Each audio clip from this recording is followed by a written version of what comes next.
Hello, citizens of YouTube land. Whoops. Hey! It's your president and your VP, and we're back for the second installment, excuse me, of the Godfather trilogy. This time it's, of course, The Godfather Part 2. exactly, which was, of course, directed by Francis Ford Coppola, and it premiered December 12th, 1974. It stars, of course, Al Pacino, Robert Duvall, Diane Keaton, Robert De Niro, and Talia Shire. Those are your principal core cast of actors here, with the rest being basically the supporting players in this melodrama. While violent that it is a melodrama, guys, because there's a lot that goes on here. So, yeah, it's a continuation, of course, of the hit 1972 film, The Godfather. Mm-hmm. So we're following the story of Michael Corleone. And also, it's a prequel at the same time because we see the rise of Vito Yep. and how he comes to power.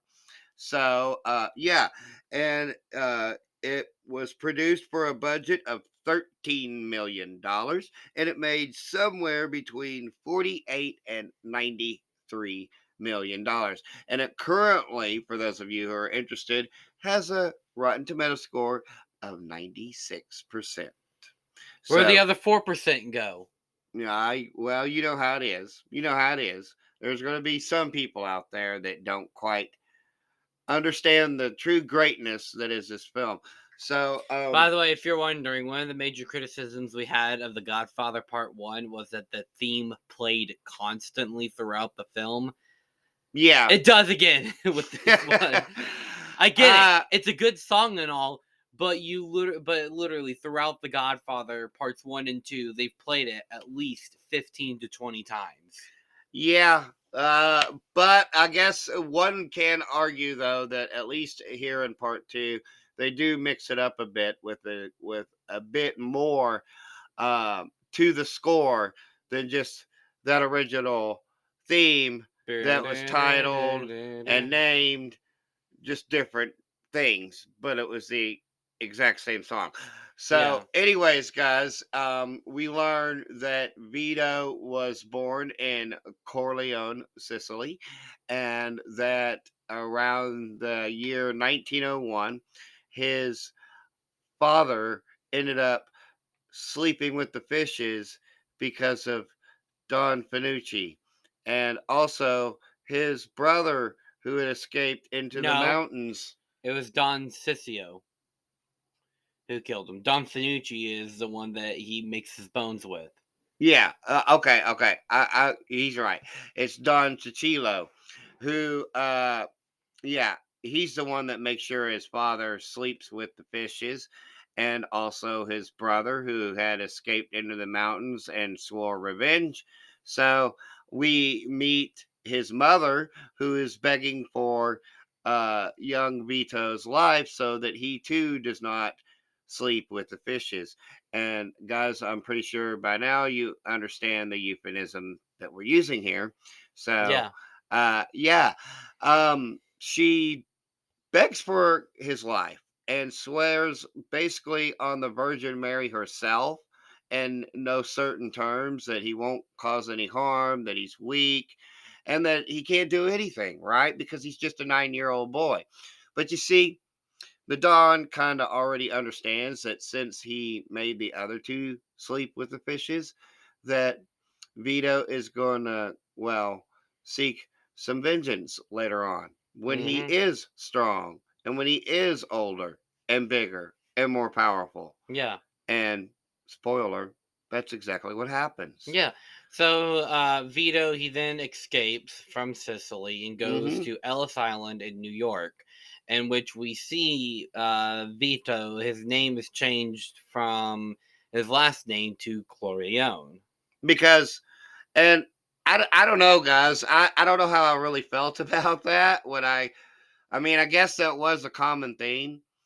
back in them times, that if you were from a foreign country, it really didn't matter, as they were like, "Oh, you're from like Paris, so your last name is going to be Paris." Or you're from Berlin, so I guess your last name's going to be Berlin or whatever, or some sort of type of thing like that. But it jarred me a little bit to see it, but I can understand that it would be somewhat realistic in that regard. So moving on, it kind of flash forwards actually quite a bit, and this is a criticism that I have because I kind of wonder what Vito was doing during this time.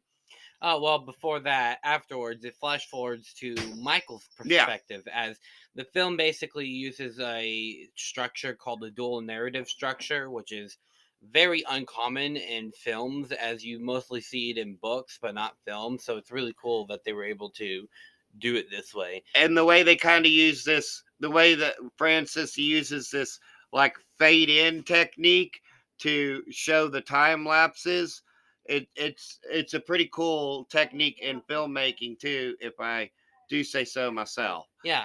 And so we see that Michael, he's in Vegas with some of his closest family members, and he's talking with a senator who's like, "Oh, I'm gonna make sure you're gonna go down, Michael." Yeah, And then we see later Michael is sleeping with his wife, Kay, and then all of a sudden, Tommy guns are shooting up the room. yeah, just like out of nowhere. Yeah, And at first, you don't understand quite what's going on, but it's explained that because Michael, there was an assassination attempt on Michael. yeah, and so Michael, but he calls his the head of the family back in New York, because by this point Clemenza it has died. They don't really specify what he died of, but yeah. So there's this new guy who's the head, and guys, let me just say this right away, okay? Uh, Hear me out on this. That EA and actually did a better job with this particular story of the family in New York and everything. As your OC character becomes the Dawn of New York, and Yeah, I mean, he still has to answer to Michael, but he's the one who runs the family in New York, while Michael runs it in Vegas. yeah. And because and we'll get to that too, because stay tuned, guys, on the gaming channel. Of course, we good news. We found the Godfather copy for the PS3, so we're going to be able to do that. So yeah, but getting back to the story here, he is complaining about these two brothers who are in the employ of this Jewish criminal by the name of Hyman Roth, who, of course, like Michael and the rest of them, he hides behind a facade that he's a legitimate businessman, Yeah, because they all do. So, yeah, Michael, correctly, might I add, suspects that the attempt on his life was from Hyman, and he suspects that both of them actually had something to do with it. and his older brother Fredo. Yes, yes, that it's actually kind of a big conspiracy plot. So, getting back to the other part of the story, Vito, it's set like 11, 12 years later. No, actually, it's like 1917 or 1918 when we Yeah, pick up the story again. And like I said, this is one criticism that I wish we could have seen what was happening in that time frame, but I kind of get it, so it's okay. I mean, Dad, the film's long enough already. Do you want it to be longer? I know, I know. Um, he has a baby, Sonny. So we see baby Sonny. We get his wife, and he's working for this shopkeep now, right? Mm-hmm. And there's this guy that is working for this mysterious organization that, let's face it, is basically like a precursor to the mafia families to come. So there's that. They're Yeah. not quite set up completely yet, but we're in the But beginning he's stages of it. but he's basically the head of his own family, as they call him, Don Finucci. Yeah. But see, here's the thing that it's kind of a weird aspect because Don Finucci is basically doing the work of what you would see from an enforcer in these type of movies. And of course, going back to the game, you play as basically the enforcer for the Corleones. So there's that. But yeah, so he basically is like strong arming the community. He's running an extortion racket. People are supposed to pay this money up, and uh, Vito's friend, his dad, who Vito works for, has to pay the sum too, right? Well, he doesn't quite have all the money, so Don Finucci makes a deal with him basically that he can't refuse. And that is, hey, I'll accept $100 instead of two if you employ my nephew. Yep, So guess who got strong armed out of a job? Vito did. yep. And so then that's when we meet Clemenza. Yeah, because Clemenza was actually like next door neighbors to him, believe it or not. Yeah, go Yeah, and figure. so him and Vito basically start a burglary ring, This is which after will become Clemenza throws a sack of guns. Oh, yeah, I wasn't supposed to say that. A sack of bang bangs. no, a sack of weapons. There Okay. you go. A sack of weapons to uh, Vito, who promptly takes a look and sees what they are. And he just says, though, that he didn't to Clemenza and is like, I don't get in business that ain't mine. So, yeah, they start this B&E type of ring where they're burglarizing because Clemenza doesn't forget it and he remembers the favor.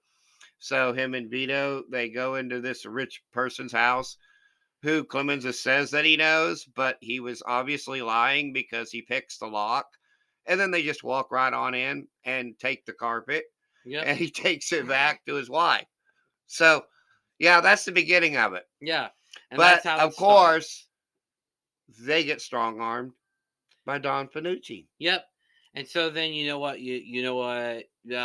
Vito says to or you know what Vito says to his friend of Clemenza after they give him $100. He says, "I'm going to make him an offer he don't refuse." Yeah, that's a play on. Of course, he can't refuse because, like the VP thinks that his English isn't quite. I mean, it's broken English in the first film too, but more so in this one because he doesn't know English yet. You know, he's still new to the country. So yeah, he goes and pays a visit to him, and Gives him $100. and then We see Vito climbing rooftops, following Don Finucci, and then he makes sure that Don Finucci himself sleeps with the fishes. and Vito has made his bones. Yes, yes. And those of you who know, you know what that statement means. We won't go into further detail because we don't want to get in trouble with YouTube for saying too much of stuff like that. So, anyways, guys, uh, back to Michael's story. He's figured out that yes, indeed, there's been this conspiracy, and they got to go down to Cuba, though, right? Because what better way to make legitimate money, so to speak, than a government that would be willing to bend over backwards, no questions asked about what you're doing, right? So they're going down to meet with the Cuban military dictator at the time, which was Batista, if memory serves me correctly. I think so. And it's at this time, though, that another event is happening, specifically the The com- Cuban Revolution. the communist revolution in Cuba, aka Castro.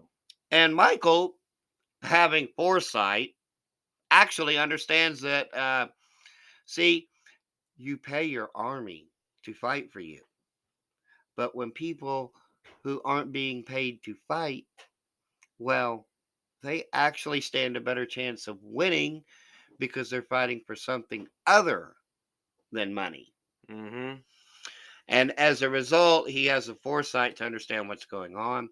But at the same time, see, he wants to make sure that he can, you know, Make sure Roth is sleeping with the fishes. exactly. But But he doesn't. got to kind of backtrack a little bit here because there's this whole thing about how there's this what essentially amounts to what we would call a RICO trial against the Corleones, where they have a witness who is in Whitpro right now. And this witness just happens to be that same guy that was in New York that basically nearly slept with the fishes at the hands of Michael No, it wasn't Michael. beforehand. It was Roth who was trying to pin the blame on Michael. Yeah, but see, there was the whole part about where they say that Michael says hello. Yeah, So I'm well, not again, it was sure, pinning the but blame on Michael. see, he understands that this guy's a legitimate threat, though, and it comes time for him to testify, right? And they can't get to him. They can't intimidate him because he's under lock and key via like the freaking army, right? And they have a plan though. And so when it comes time for this guy to testify that what he said in his sworn affidavits were true about Vito actually being the Godfather and how he committed sleeping with the fishes acts on behalf of them and other things to that nature, well, all it took for him to rebuke everything was that Michael was seen conversing with his brother. We don't know what his brother has on him, but that's enough. Yep. And so then we see that that guy in New York has he's sleeping with the fishes by his own behalf. Because he makes a statement that because he understands that it's going to end that way either way. So he says that the honorable thing for him to do would be to do it himself so that his family could still be taken care of. Yeah. So And then so that happens. And yes, Hyman Roth does, in fact, end up sleeping with the fishes. hmm So before we get to all that, before we get to all the death, we see that There's this, Don Vito has become the Godfather now, yeah, and then his wife is saying that her neighbor got kicked out, or that one of her friends got kicked out of her apartment because of a dog, and so then Vito then says that he's going to make an offer he can't refuse. yeah. And uh, so he basically pays up the rent and everything. And then he tells the landlord, he says, The dog stays. you need to go, you need to go to the neighborhood and ask them about me. And so he comes back and he's pretty roughed up, actually, guys. And he's like, oh, I didn't know. In fact, here's all the money back. And in fact, Rent's free. I'm going to lower the rent by $10. Well, first five. And then he's like 10. And then Vito gives him a look of approval. And so there's that. And so, yeah, because Vito took charge of everything, is now basically the Godfather. And the last little part of his story is we see that A it's family him dinner. and his wife. Well, there's the family dinner, but before that, there's this incredible shot of him and his wife and the children, and they're on like a stoop, which is a fancy word for a porch. Uh, and so, yeah, it's pretty cool. And we also have to mention the fact that, listen, Hyman and company had reached out to Fredo, as it turns out, in like Los Angeles. and Fredo didn't exactly know what was going to happen, that it was going to be a hit. Well, I shouldn't have said that, but yeah. He didn't know that the act of betrayal was going to happen. Let's just say that. And so No, I he think I think you can say hit because okay. it's a different. Yeah, well, he didn't know that that was going to happen. So, but Michael finds out. And then we see one of the most famous scenes in all of The Godfather Part 2. And that's where he confronts Fredo, Michael does. And he basically gives him this little speech. And then he tells him, he says that As long as mom is alive, you're gonna be alive. you're safe. You're safe. But as soon as she's dead, And it happens you're like gonna as be soon as sleeping with like the at the fishes. funeral, actually, like it's the next day after the funeral. He's getting ready to go fishing, appropriately enough, right? Because yes, indeed, Fredo ends up sleeping Sleeping with with the the fishes. fishes. But you see, guys, Michael, he might have made all his enemies sleep with the fishes, but at what cost? You see, because he might have won. He might have outsmarted the government.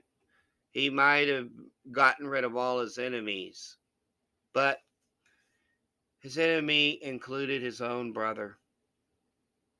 Think about that one. Mm-hmm. His flesh and blood. And he had to sacrifice that to get what he wanted. And he sacrifices his own family, the family that he built with his wife. Because in the end, His wife why leaves would him. she want her children to be around that? And guys, I can understand why so many people might think of Michael Corleone as one of the greatest film characters of all time. And indeed he is. But let's not mince words about it. This is an evil character that we're talking about. Mm-hmm. And you can't deny it in any way, shape, or form. And I think that's the film's intention, though. Both films, really. They don't glorify the mob violence. No, no, no, no. It's a condemnation on that lifestyle. Mm-hmm. And that's what you should truly take away from it. That, and of course, the fact that it's about the family itself. But in the end of this movie, Michael has no family left except for his criminal thugs and friends. That's it. Yep. And so we then see a shot of Michael in the window reflecting over the stuff that has happened over the past few months. And then the film ends there. Yeah, it's iconic, guys. And what else can be said about the Godfather Part Two? Now that we've gotten out of the story element here, you know the writing was fantastic. The acting, of course, was tremendous. Francis Ford Coppola once again delivering quite a film. You know, and some people say that it is in fact better than the first movie. I don't know if I necessarily agree with that assessment. But I would have to say that for final rating, definitely another 5 out of 5. What say you? Also a 5 out of 5. So there you have it, guys. And of course, as always, if you've seen The Godfather Part 2 and you believe that it is the worst sequel of all time, well, take it away. You throw one out this time.